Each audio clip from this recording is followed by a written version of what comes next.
America Iran మధ్య జరుగుతున్న చర్చల్లో వినిపిస్తున్న ఓ చిన్న పదం యావత్ ప్రపంచ వ్యాప్తంగా హాట్ టాపిక్ గా మారింది. అదే న్యూక్లియర్ డస్ట్. కానీ అసలు ఏంటి ఈ న్యూక్లియర్ డస్ట్? ఇరాన్ దాచిపెట్టిన అణు నిల్వలను స్వాధీనం చేసుకోవడానికి ప్లాన్ చేశారా? వెస్ట్ ఏషియాలో ఉద్రిక్తతలను తగ్గించడానికి దౌత్యపరమైన చర్చలు జరుగుతున్నాయి. తాత్కాలిక సీజ్ ఫైర్ అమల్లో ఉండగా యుద్ధ భయం మాత్రం ఇంకా అలానే ఉంది. ఇలాంటి టైంలో అమెరికా అధ్యక్షుడు డొనాల్డ్ ట్రంప్ పేర్కొన్న న్యూక్లియర్ డస్ట్ అనే అంశం చర్చలకు బ్రేక్ వేసేలా కనిపిస్తుంది. దీన్ని టెక్నాలజీ టర్మినాలజీ ప్రకారం ఎన్రిచ్డ్ యురేనియం అంటారు. ఇరాన్ దగ్గర ఉన్న ఈ అణు ఇంధన నిల్వలపై కన్నేసిన ట్రంప్ దీనిపై సంచలన ప్రకటన చేశారు. ఇరాన్ తన దగ్గర ఉన్న న్యూక్లియర్ డస్ట్ ను ఇచ్చేందుకు అంగీకరించిందని తెలిపారు. గతేడాది జూన్లో అమెరికా జరిపిన వైమానిక దాడుల తర్వాత ఇరాన్ భూగర్భ అణు కేంద్రాల్లో ఉన్న యురేనియం నిల్వలను ట్రంప్ న్యూక్లియర్ డస్ట్ అని పిలుస్తున్నారు. అంతేకాదు ఈ అణు ధూళిని అమెరికాకు ఇవ్వడానికి ఇరాన్ రెడీగా ఉందని చెప్పుకొచ్చారు. ఇరాన్ వద్ద ప్రస్తుతం 60% స్వచ్ఛత కలిగిన 400 కిలోల యురేనియం నిల్వలు ఉన్నాయని అంచనా. అణ్వస్త్ర తయారీకి కావలసిన 90% నిల్వలకు చేరుకోవడం ఇరాన్కు పెద్ద సమస్యేమీ కాదు.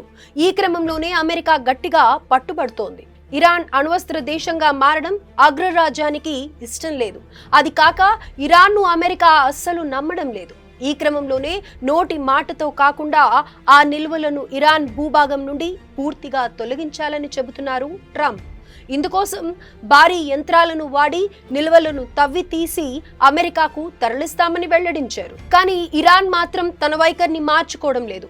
అణు విద్యుత్ ఉత్పత్తి తమ హక్కని, యురేనియం ఎన్రిచ్మెంట్ ను వదులుకునే ప్రసక్తే లేదని తేల్చి చెబుతుంది. ఈ క్రమంలోనే ప్రస్తుతం జరుగుతున్న శాంతి చర్చల్లో ఈ విషయాన్ని అమెరికా ప్రత్యేకంగా ప్రస్తావించింది.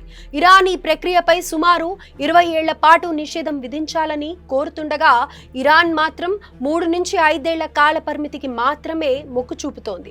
ఈ క్రమంలోనే పాక్ మధ్యవర్తిత్వంతో సాగిన 21 గంటల మ్యారథాన్ చర్చలు ఎలాంటి ఒప్పందాలు లేకుండానే ముగిశాయి. ఇకపోతే 2041 నాటికి 20 గిగావాట్ల అణు విద్యుత్ ఉత్పత్తి చేయాలనేది ఇరాన్ టార్గెట్. ఈ సందర్భంలోనే ట్రంప్ ఈ యురేనియం డస్ట్ ను ఇరాన్ కి ఇచ్చేందుకు ఒప్పుకుందని ప్రకటించారు. కానీ ఇరాన్ దీనిపై ఎలాంటి క్లారిటీ ఇవ్వలేదు.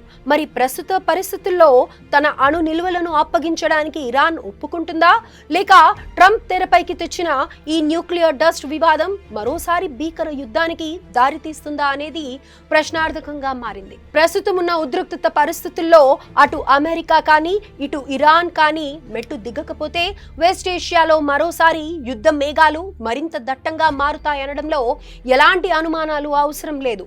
దీంతో ప్రపంచ దేశాల్లో మరో కలకలం చెలరేగింది.